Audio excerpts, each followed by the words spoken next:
Hello everyone, a very warm welcome to all of you. Welcome to SWA Education, myself Radha, and today we are going to discuss certain program on nutrition in India like NIDDCP, National Iodine Deficiency Disorders Control Point, and NAPPWIFS, National Food Security Mission. So what is NIDDCP? National Iodine Deficiency Disorder Control Program. So Government of India launched National Goiter Control Program, that is called NGCP or GCP, National Goiter Control Program or Goiter Control Program, in 1962 with emphasis on production and distribution of iodized salt. It means in 1962 Government of India launched National Goiter Control Program to control goiter. How? By the production and distribution of iodized salt rather than common salt, because there is a presence of iodine in iodized salt.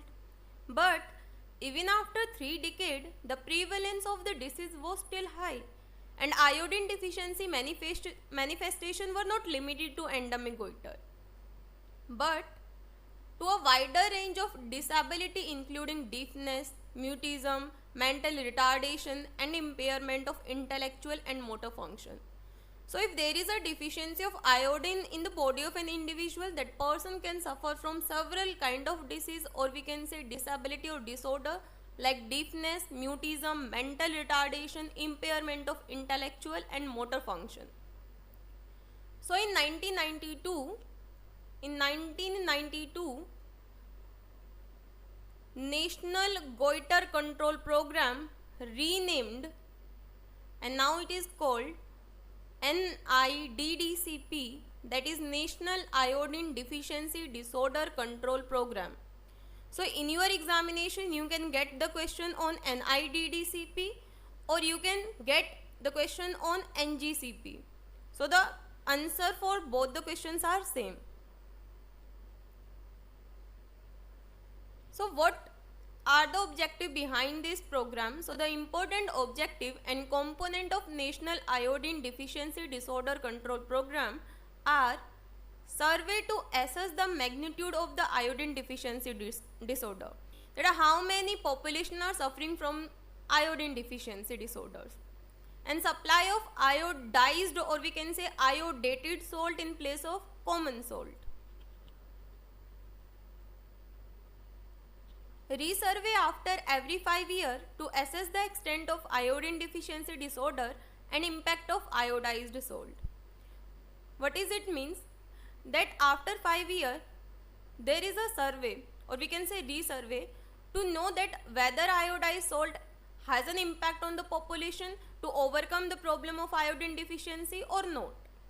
And certain kind of laboratory also situated to monitor iodized salt. And health education and to aware the public regarding iodine deficiency and how to prevent or overcome from them. All state and union territories completely ban the use of common salt and promote iodized salt just because of iodine. Iodine deficiency disorder control cell were established in all state and union territories, and financial assistance is given to the state for setting up iodine deficiency disorder. So Government of India give certain kind of financial assistance to each and every state for setting up or to overcome the iodine deficiency disorder.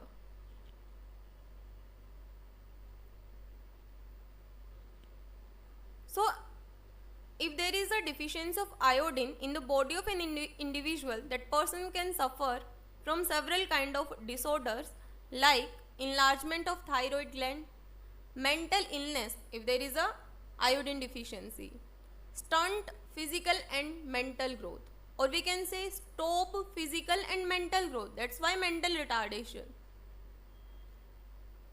congenital abnormalities and dwarfism. So genital abnormalities And dwarfism means shortness of height or organs, defect in hearing, or we can say deafness, muscle stiffness, spontaneous abortion in pregnant women in the iodine deficiency, because of iodine deficiency. So you have to take a daily dose of iodine to keep you fit and fine, or we can say for your health, because iodine is necessary for physical growth and development, for regulation of body metabolism, heat generation and maintenance of body temperature, and for mental development as well.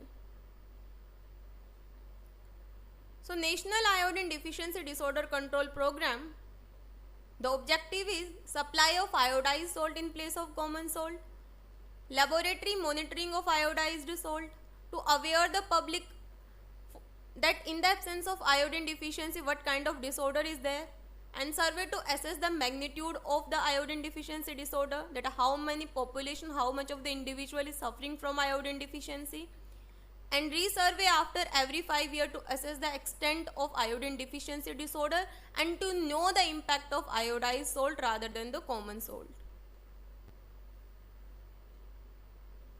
Next program is NNAPP. NNAPP means National Nutritional Anemia Prophylaxis Program, and as all we know that due to the deficiency of iron a person can suffer from anemia. So this NNAPP, National Nutritional Anemia Prophylaxis Program, was launched during 4th 5-year plan in 1970 by the Ministry of Health and Family Welfare. Why? Just to prevent the women and children from the anemia. So supplementary iron on daily basis is considered necessary. So to overcome the problem of anemia, daily consumption of iron, supplementary iron on daily basis is necessary.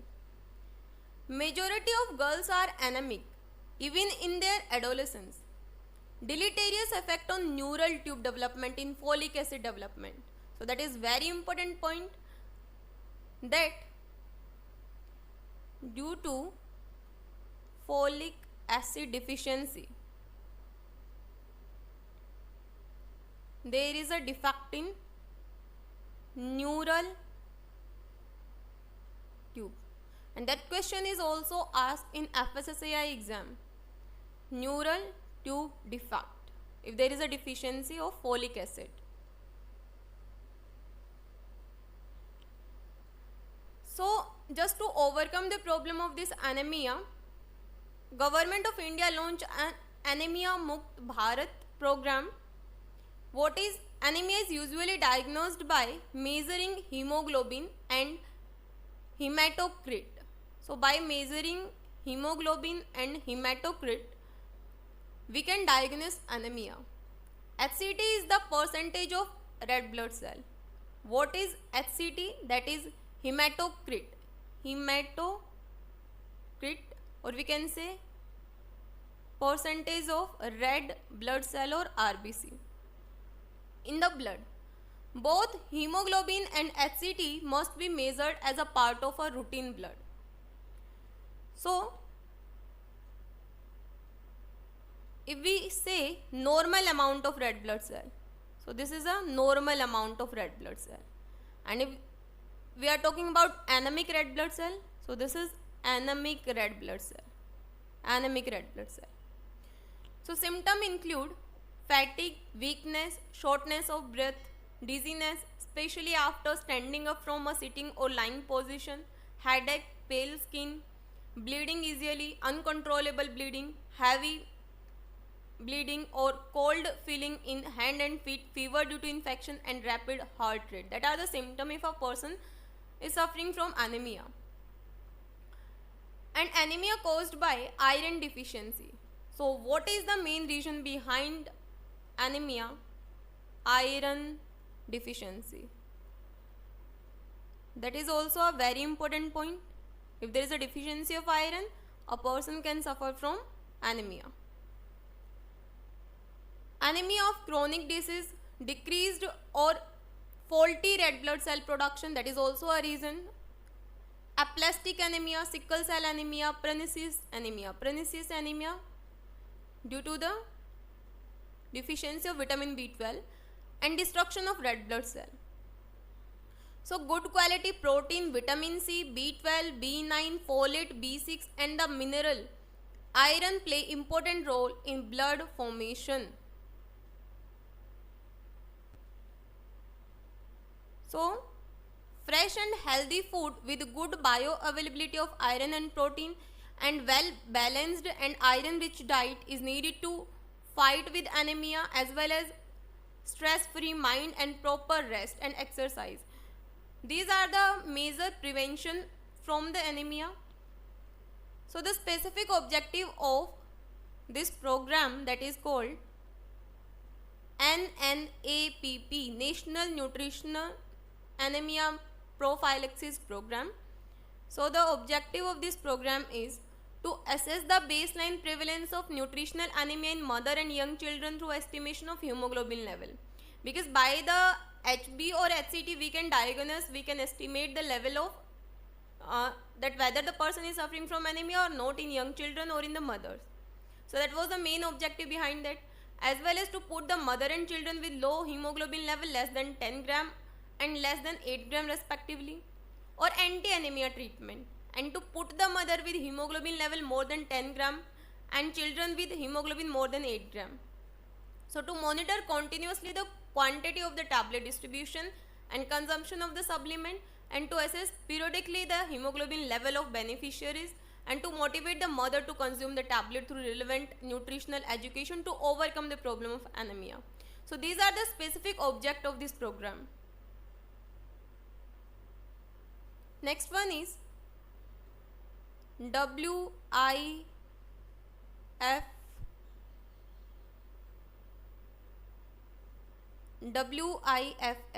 that is weekly iron folic acid supplementary.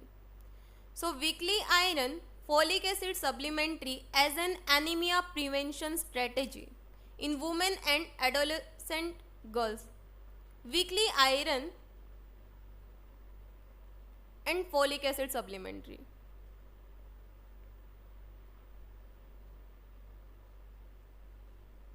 Supplementation. So as all we know that if there is a deficiency of iron, a person can suffer from anemia. If there is a deficiency of vitamin B12, a person can suffer from pernicious anemia. If there is a deficiency of folic acid, a person can suffer from neural tube defect. So weekly iron and folic acid supplementation, the main idea behind that program is to overcome the problem of anemia or to prevent the anemia in women and the girls. So the Ministry of Health and Family Welfare has launched the weekly iron and folic acid supplementation, that is WIFS program, to meet the challenge of high prevalence and incidence of anemia among adolescent girls and boys. WIFS is evidence-based programmatic response to prevailing anemia situation among adolescent girls and boys through supervised weekly ingestion of IFA. IFA means iron and folic acid supplementation, and biannual Helminthine control in twice in the year. The long-term goal is to break the intergenerational cycle of anemia, and the short-term benefit is of nutritionally improved human capital. So Ministry of Health and Family Welfare launched this WIFS scheme just to overcome the problem of anemia in women as well as in adolescent girls and boys as well. How? By supplementation of iron and folic acid. So iron folic acid benefit of iron and folic acid is to promote healthy red blood cell production, help in DNA synthesis and nucleic acids, like DNA, RNA, protein. So for the synthesis of it, combat fatigue and support in hemoglobin boosting. So the program implemented across the country both in rural and urban areas, and the feature of weekly iron and folic acid supplementation is to reduce the prevalence and severity of anemia in adult population, and target group school going adolescent girls and boys in between 6th to 12th class, enroll in government, non-government, private and municipal schools, and out of the school. Next program is NFSM, that is National Food Security Mission. Food security exists when all people at all time have physical and economic access to sufficient, safe and nutritional full food that meet their dietary need and food preference for an active and healthy life. So food availability means food is available to each and every person, means that the sufficient quantity of appropriate and quality food is available from commercial import by food assistance or food reserve on a consistent base. Next one is food stability. Stability of food refer to availability of adequate food all the times. The certain that access and utilization of appropriate food is not curtailed by an hindrance or shortage or by emergencies or sudden crisis. Next one is food utilization. Next one is access, that people have adequate income and other resources to access appropriate food domestically through home production, buying in local market, or as exchange, gift, borrow as a food aid also. Next one is National Food Security Mission. So food security refer to the availability of food and one's access to it, that whether all the population of India has an access of a healthy and good food, that is the food security and availability. And a household is considered food secure when its occupant do not live in hunger or fear of starvation. The National Development Council (NDC) in its 53rd meeting held on 29th May 2007 adopted a resolution to launch a food security mission comprising rice, wheat and pulses to increase the annual production of rice by 10 million ton, wheat by 8 million ton and pulses by 2 million ton by the end of the 11th plan. Accordingly, a centrally sponsored scheme, National Food Security Mission, was launched in October 2007. So National Food Security Mission, that scheme launched in October 2007, and the main aim or objective behind this scheme is the availability, access, food security to each and every individual. So NDC in its 53rd meeting that held on 29th of May 2017 take a resolution that to increase rice production annually by 10 million ton, wheat 8 million ton and pulses 2 million ton, for to that each and every person has an availability or access of a nutritional food or the food that is full of nutrition. So National Food Security Mission, the objective of that program is to increase the production of rice, wheat, pulses and cereals through area expansion and productivity enhancement in a sustainable manner in the identified district of the country. So just to increase the production of rice, wheat, pulses, cereals, that was the idea behind this, and restoring soil fertility and productivity at the individual farm level and enhancing farm level economy, or we can say farm profit. So that are the main objective behind this scheme. So thank you so much everyone. If you find this video beneficial for you, please don't forget to like, share and subscribe this channel for more such kind of videos. And if you have any query regarding this lecture, you can comment down below. Thank you so much.